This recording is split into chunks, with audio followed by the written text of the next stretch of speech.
novo, eu sou Paulo Henrique, estarei trabalhando com vocês o curso de automação pneumática. Gostaria de agradecer a preferência de vocês pela EAD Tecnologia para fazer parte da formação de vocês. Rapidamente vou fazer uma breve apresentação sobre o meu currículo. Eu sou tecnólogo em automação industrial, técnico em eletrônica, eletrotécnica e telecomunicações. Além de ser licenciado em matemática e física, e possui pós-graduação em sistema elétrico de potência e manutenção industrial. Tá certo? Já atuo no segmento de educação há cerca de 12 anos, além de continuar ativo no mercado de trabalho, prestando serviços, principalmente na área de automação. O curso de vocês é um curso muito popular para quem quer fazer manutenção industrial, quer trabalhar dentro desse contexto. Com certeza vai encontrar diversas aplicações da pneumática. O nosso intuito aqui é dar uma visão ampla, tanto da parte técnica como da parte prática da coisa. E iremos, nessa primeira aula, trabalhar um pouco de teoria para depois a gente começar a entender melhor o sistema, como funciona, desde a produção de ar comprimido até a atuação dos cilindros dentro dos processos, tá ok? Bom, quando nós falamos de pneumática, nós vamos falar diversas vezes aqui o termo pressão, certo? Que é a primeira coisa que nós vamos definir. A pressão nada mais é do que a força aplicada sobre uma área, tá ok? A partir de agora, é necessário que a gente não leve só em consideração a intensidade da força, mas sim a área de contato em que essa força está sendo aplicada, tá certo? E aí, toda vez que a gente relacionar a força pela área onde ela está sendo aplicada, nós teremos o conceito de pressão, ok? No sistema internacional, nós teremos a pressão na unidade de PA ou Pascal, né? Ou ainda você pode chamar ela de Newton por metro quadrado, sempre dando a força em Newton e a área em metro quadrado na hora de você fazer essa divisão. Apesar de não ser a nossa aplicação aqui, nosso curso é espelhado mais para a parte prática, mas toda vez que se faz provas de concurso, tem que se ficar muito atento na hora de fazer os cálculos de pressão, conferir se a força está em Newton e a área em metro quadrado, para que você possa fazer a divisão e achar o seu resultado em PA, tá certo? Vamos aqui dar mais alguns exemplos práticos, né? Para a gente conceituar muito bem essa questão da pressão. Vou falar com vocês aqui sobre a chamada cama de prego. A gente pode perceber uma pessoa deitada sobre diversos pregos e não se machucando, né? O porquê isso ocorre? É simples. A pessoa, na verdade, tem o seu peso dividido por cada prego. Então, na verdade, nós teríamos uma pequena parcela do peso dela, poderíamos imaginar assim, sobre cada prego, fazendo com que o efeito da pressão seja baixo, ok? Outro exemplo, e ainda, né, fazendo a observação, se essa pessoa tivesse deitado sobre um único prego, o peso dela todo ficaria concentrado sobre ele e com certeza ela iria se machucar. Uma outra aplicação aqui para a gente poder exemplificar, nós temos uma garrafa, um furo situado mais acima e um furo situado mais abaixo, né? Nós podemos perceber que o furo abaixo, o esguicho, ele é mais longo, né? Ele tem um alcance maior do que o esguicho de cima.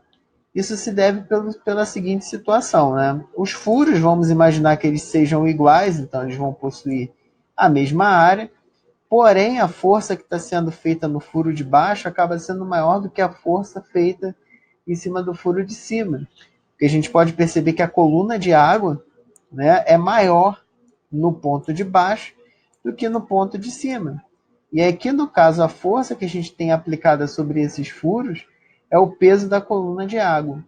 Então, nesse caso, por a gente ter mexido e ter tido uma força maior no ponto de baixo, o esguicho acaba tendo um alcance maior, né?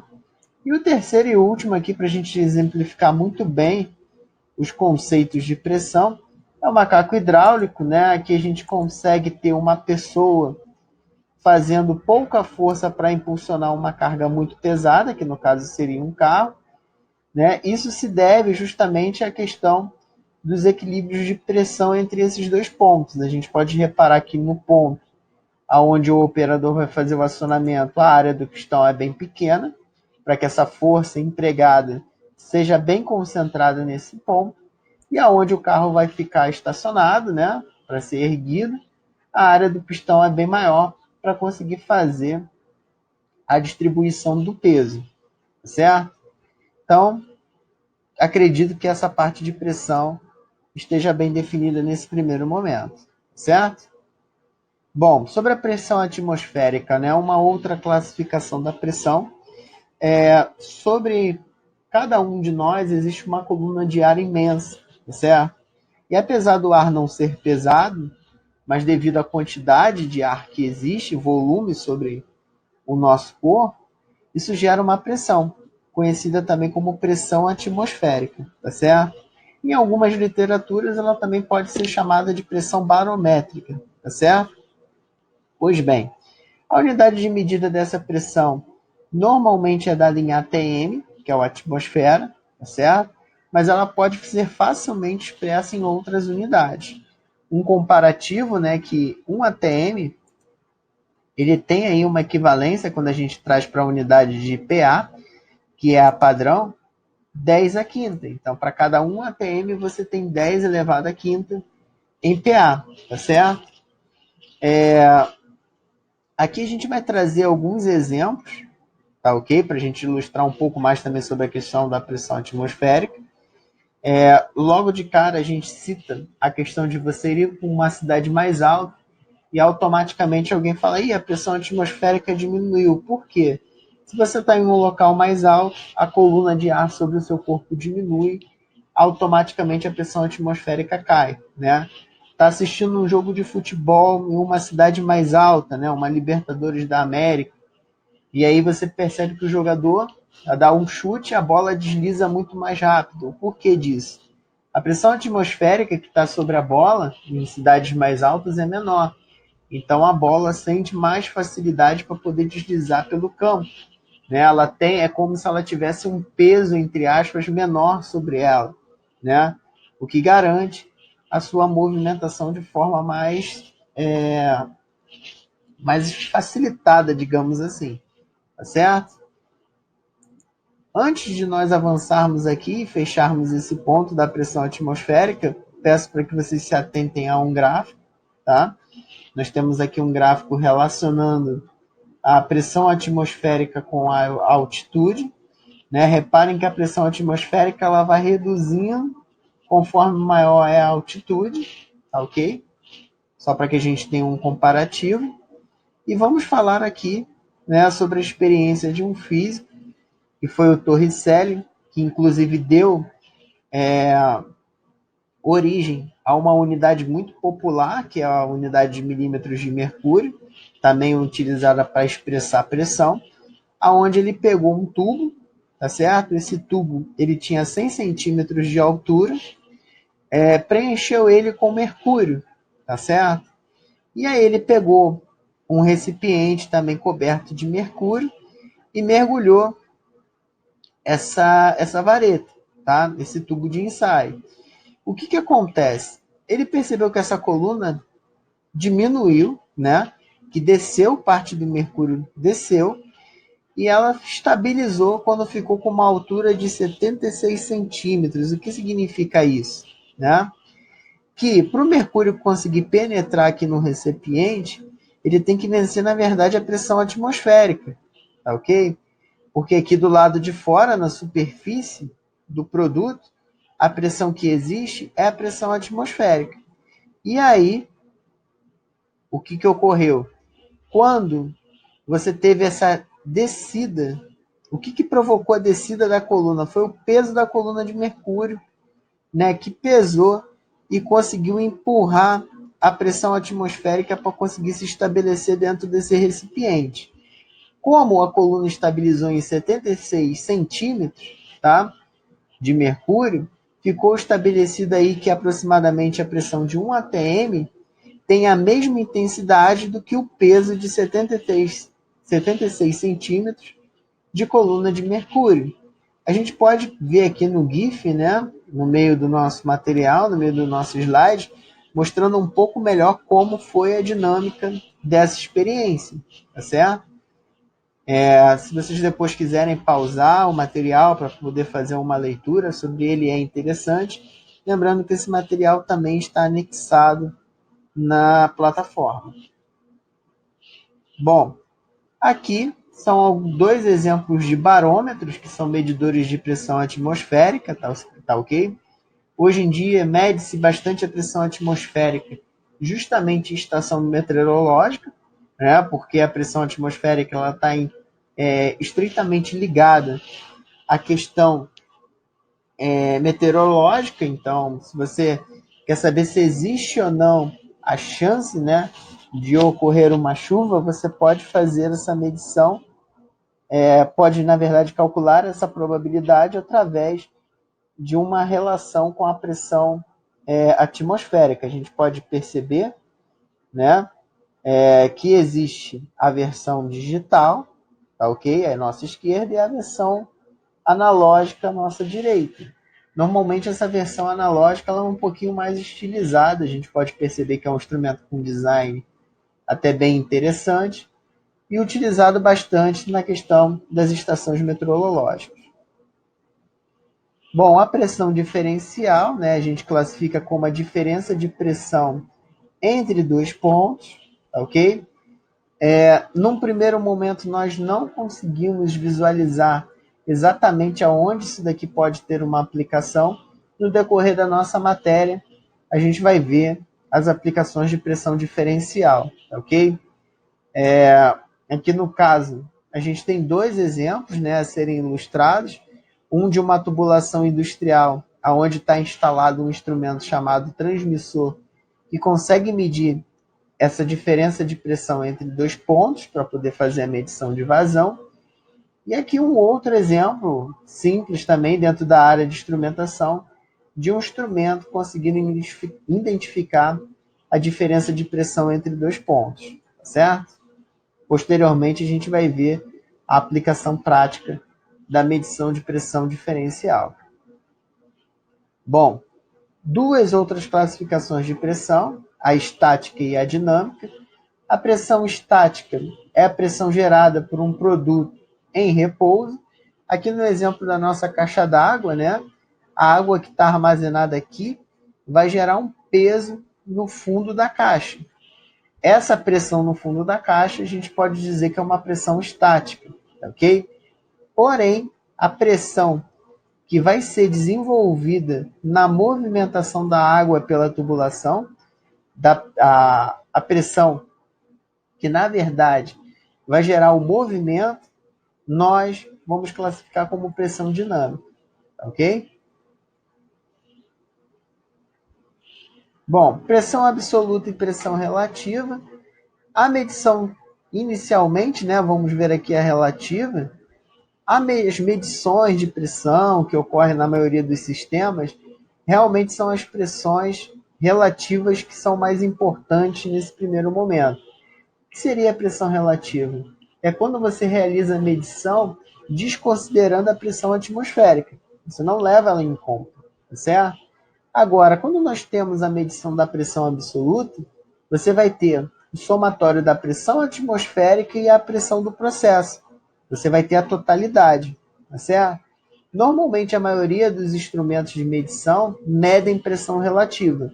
Eles desconsideram a atmosférica. Para isso, eles passam por um processo de calibração, tá certo? Nós chegamos nessa relação, onde a pressão absoluta nada mais é do que a pressão atmosférica mais a relativa, tá ok? E aqui existe uma análise gráfica, aonde essa linha preta indica a pressão atmosférica, né, o valor dela de referência. Abaixo da pressão atmosférica, a gente começa a entrar no fenômeno chamado de vácuo, tá certo? Acima da pressão atmosférica, nós começamos a ter a pressão relativa, ok? Bom, a variável pressão pode ser expressa em diversas unidades de medidas, tá? São muitas. Aqui eu estou ilustrando algumas para que a gente possa fazer uma breve apresentação, tá ok? As mais importantes estão aqui nessa relação que eu separei para vocês, ok? Aonde, por exemplo, 1 kg-força, que é uma unidade bem popular, que associa a força em quilograma pela área em centímetro quadrado, né? Muitos chamam também essa unidade de kgf. 1 kg-força equivale a 1 bar e equivale a 1 atm. A gente pode dizer que numericamente, né? Essas três unidades elas são equivalentes. Lógico que não são, possuem uma pequena variação entre elas, mas para a maioria dos cálculos, dependendo das aplicações, a gente pode considerar que o valor numérico das três é o mesmo. Equivalem a 10,33 aproximadamente na unidade de MCA, que engloba o chamado metro de coluna de água. A gente consegue ver algumas aplicações dessa unidade, principalmente em bombas de água, né? Então, se eu quero uma bomba que consiga levar água, né, para uma edificação que tenha mais do que 20 metros de altura, eu tenho que ter pelo menos uma bomba com mais de 20 MCA de pressão, tá? Que consiga impulsionar mais do que 20 metros de coluna d'água. O PSI também é uma unidade muito usual, que é o padrão americano, relaciona a pressão fazendo o cálculo com a força em libra e a unidade de área como sendo polegada ao quadrado, então PSI seria libra por polegadas ao quadrado, tá? Unidade americana, então os americanos vão trabalhar demais com essa unidade do PSI, né? Anteriormente nós vimos a experiência de Torricelli, onde ele falava que 1 atm equivalia aproximadamente a 76 centímetros de mercúrio. Se nós formos transformar para milímetros, de 76 vai estar 760. Né? Então a gente tem essa unidade aqui também, que é 1 milímetro de mercúrio. E o PA, que é a unidade padrão no sistema internacional, que equivale ao 10 à quinta. A gente tem 1, 2, 3, 4, 5 zeros, então a gente pode dizer que 1 atm equivale a 10 à quinta quando trabalhamos em PA, tá certo? Outras unidades aqui, e aí se vocês quiserem podem pausar o vídeo, né? A gente tem a sigla e a identificação do nome, tá ok? São diversas, na verdade existem mais do que essas, mas por uma questão de não alongar muito essa videoaula e por elas também não serem tão populares assim, nós não debateremos, tá ok? Uma tabela de conversão bastante interessante também para que a gente possa utilizar, né? Que basta a gente pegar um multiplicador dessa tabela para fazer a conversão. Então, vou dar um exemplo. Se você tem um valor qualquer em bar e quer converter para PSI, você vai vir e vai relacionar na tabela. Então, basta você pegar o teu valor em bar e multiplicar por 14,5, ok? Eu tenho um valor qualquer em PSI e quero converter para milímetros de mercúrio. Se vocês forem ver, o multiplicador dessa conversão é 51,71. Basta fazer essa multiplicação. Tem um valor qualquer em milímetro de mercúrio, quero saber o equivalente em PA. Então, você vai vir aqui em milímetro de mercúrio, vai relacionar com PA, o teu multiplicador vai ser 133,322. Então, essa coluna da vertical é a tua unidade atual, e aqui a linha da horizontal indica a unidade que você quer converter, certo? Simples, rápido e rasteiro para que não tenhamos nenhum tipo de dor de cabeça na hora de fazer, se for necessário, fazer essas conversões. Bom, algumas características físicas do ar, né? Seria a nossa segunda metade da nossa aula. Bom, a primeira, né, é a chamada compressibilidade, tá ok? E o que significa isso? Que o ar, existe uma certa facilidade para que a gente consiga comprimi-lo, né? Fazer uma redução do seu volume aplicando um determinado tipo de pressão. Então, a gente pode perceber aqui no nosso esquemático, ó, que nós teríamos Um dispositivo chamado de cilindro, né, que é um compartimento aonde a gente tem um êmbolo, e esse êmbolo ele vai ser acionado por essa haste. Ao ser aplicada uma pressão aqui, a gente consegue ver a redução do volume, né? Até com uma certa facilidade. Então, essa característica do ar de conseguir ser comprimido com certa facilidade é chamada de compressibilidade, tá certo?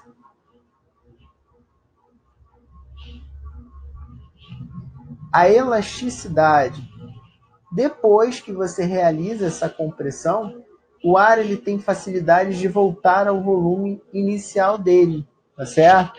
Desde que a força que estava comprimindo seja cessada, tá ok? Então essa característica dele conseguir voltar ao volume inicial dele após que a força cesse é chamada de elasticidade. Então no exemplo anterior, ó, se nós pegarmos e removermos essa força, né, é muito provável que o ar consiga voltar ao seu volume inicial, tá ok? Lembrando que aqui a gente está desprezando aqui qualquer tipo de peso em cima desse êmbolo, tá? Mas é só para ilustrar essa característica dele de conseguir voltar ao volume inicial, chamada de elasticidade. Difusibilidade, tá ok? O que acontece? O ar ele consegue se misturar com qualquer outro meio gasoso, tá certo? De maneira homogênea. O que significa isso? Que quando ele se mistura, você já não consegue mais identificar quem era o gás e quem era o ar, tá? É como se realmente virasse uma única coisa. Quando a gente usa esse termo não saturado, quer dizer que a gente não tem algo denso misturado junto com esse gás, tá? Seria o gás em estado mais puro, digamos assim. E aqui a gente pode perceber no nosso exemplo que quando a gente abrir essa válvula, vai ocorrer mistura entre o ar e o gás, se tornando praticamente uma única coisa, certo?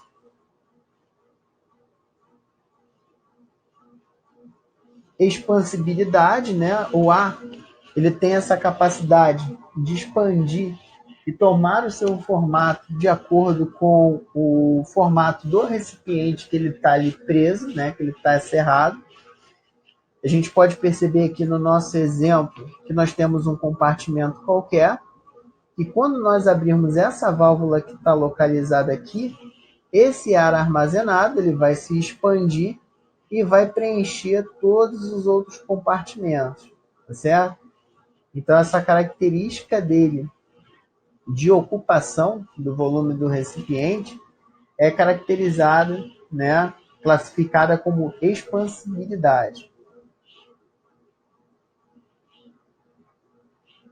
Bom, e o último aqui, para que a gente possa finalizar, é com o peso do ar, tá? A última característica. Quando a gente fala de peso do ar, logo de cara o pessoal pensa, tá, mas caramba, o ar tem peso assim, a ponto de ser algo que possa vir a ser considerado? Sim, tá? Dependendo da aplicação, nós teremos que considerar isso. No experimento, para provar que isso realmente é verdade, nós temos dois recipientes, né, hermeticamente fechados, ou seja, não tem nenhum contato com o lado externo, com a mesma quantidade de ar, a mesma temperatura. Quando se bota numa balança, né, os dois acabam se equilibrando, tá certo? Agora, se você pegar um desses recipientes, que no caso o escolhido foi esse daqui que está na cor amarela, e você aplicar um vácuo, você fazer essa remoção do ar aqui, a gente pode perceber que o outro recipiente que continha ar acaba ficando mais pesado do que ele. Existe esse desequilíbrio, tá certo? Outra questão também aqui que a gente associa, né, é a temperatura do ar com o peso, né? Então, o ar mais quente, ele é menos denso, ele é mais leve, tá certo? Isso é uma outra característica interessante que nós podemos citar nesse primeiro momento, tá? O porquê que a gente aprendeu essas características, né? O emprego da pneumática, a gente utiliza o ar para poder fazer os principais sistemas justamente por essas características que ele possui. E para a gente entender um pouquinho também a dinâmica, né, do funcionamento de alguns sistemas, essas classificações serão importantes, tá ok?